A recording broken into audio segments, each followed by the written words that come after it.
ఈ నెల 22వ తేదీన అయోధ్యలో రామమందిరం ప్రారంభిస్తున్న నేపథ్యంలో 2 నెలల పాటు దేశవ్యాప్తంగా పండుగల జరపాలని ప్రధాని నరేంద్ర మోడీ పిలుపునిచ్చారని భారతీయ జనతా పార్టీ ధార్మిక సెల్ రాష్ట్ర అధ్యక్షుడు పరవస్తు సత్య గోపీనాథ్ దాస్ వెల్లడించారు. స్థానిక క్వారీ మార్కెట్ జంక్షన్లో ఉన్న బీజేపీ కార్యాలయంలో శుక్రవారం జరిగిన విలేకరుల సమావేశంలో సత్య గోపీనాథ్ దాస్ మాట్లాడుతూ ఈ నెల 25 నుంచి వచ్చే మార్చి 25వ తేదీ వరకు ఆంధ్రప్రదేశ్ నుంచి అయోధ్యలో శ్రీరామాలయాన్ని దర్శించే భక్తుల సౌకర్యార్థం ప్రత్యేక రైళ్లు నడుపుతున్నారని తెలిపారు. ఈ రైళ్లకు రామమందిర్ దర్శన అభియాన్గా అన్న ప్రసాద వితరణకు సబరిగా నామకరణం చేయడం జరిగిందన్నారు. ప్రతి బోగికి కోఆర్డినేటర్, మేనేజింగ్ కమిటీ ఉంటుందని, ప్రథమ చికిత్స అందించడంతో పాటు వైద్య సదుపాయం, జై శ్రీరామును రామభజన చేయడానికి 4 బృందాలు ఉంటాయన్నారు. 740 రూపాయలను రైల్వే టికెట్ కౌంటర్లో చెల్లించి రాను పోను టికెట్ పొందవచ్చని, 430 రూపాయలు చెల్లిస్తే భోజన సదుపాయం కల్పిస్తారన్నారు. అయోధ్యలో దర్శనం తర్వాత 16 గంటల సమయంలో స్థానికంగా ఉన్న ప్రాంతాలను సందర్శించడానికి అవకాశం ఉంటుందన్నారు. అయోధ్యలో వసతి, భోజనం ఉచితమని తెలిపారు. ప్రతిరోజు 1,00,000 మంది అయోధ్యలో శ్రీరాముల వారిని దర్శించుకోవచ్చన్నారు. దివాళీ ఉత్సవం తరహాలో ఆలయ ప్రారంభోత్సవం రోజున ప్రతి ఇంట్లో రామజ్యోతులు వెలిగించాలని పిలుపునిచ్చారు. ఈ అవకాశాన్ని హిందువులందరూ సద్వినియోగం చేసుకోవాలని కోరారు. ఎంఐఎం అధినేత అసదుద్దీన్ ఓవైసీ తమ సంఖ్యాబలం పెరిగిన తర్వాత అయోధ్య రామ మందిరాన్ని కూల్చేస్తామని చేసిన ప్రకటనను తీవ్రంగా ఖండించారు.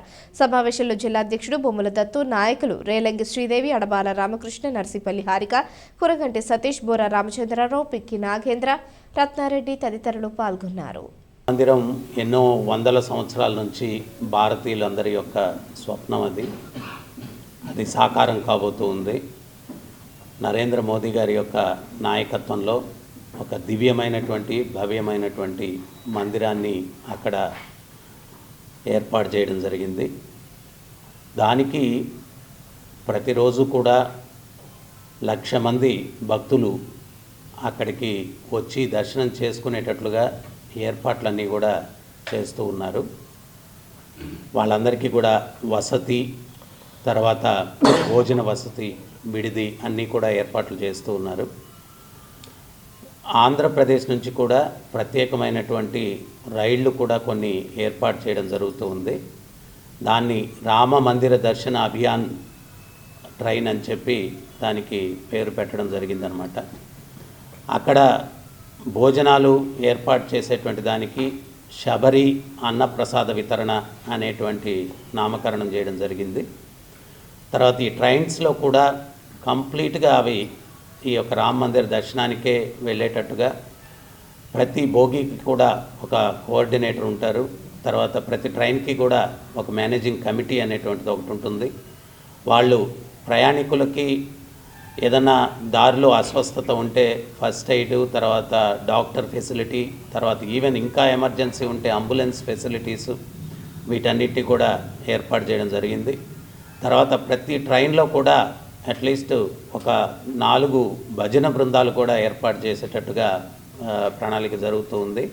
వారందరూ కూడా ప్రయాణం మొదలైన దగ్గర నుంచి అయోధ్య చేరే వరకు కూడా జై శ్రీరామ్ అంటూ రామ భజనలు చేస్తూ ఈ యొక్క భక్తులందరినీ కూడా తీసుకొని వెళ్ళడం జరుగుతుంది.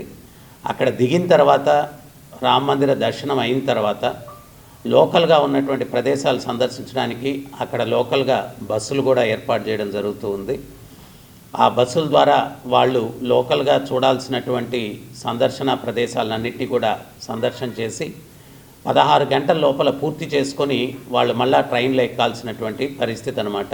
ఎందుకంటే ఏ రోజైతే అక్కడికి దర్శనానికి వస్తారో వాళ్ళు తిరిగి వచ్చేసిన తర్వాత మళ్ళీ కొత్తగా వచ్చేటువంటి భక్తుల్ని అక్కడికి అనుమతించడం జరుగుతుందన్నమాట. ఎందువల్ల అంటే అందరూ ఒకేసారి 1,00,000 మంది అక్కడ ఉంటే విడిదికి ప్రాబ్లం అవుతుంది, భోజనాలకు ప్రాబ్లం అవుతుంది అనేటువంటి ఉద్దేశంతో ప్యాకేజ్ అండి. తర్వాత దానికి అప్ అండ్ డౌన్ టికెట్ వచ్చి 740 రూపాయలండి.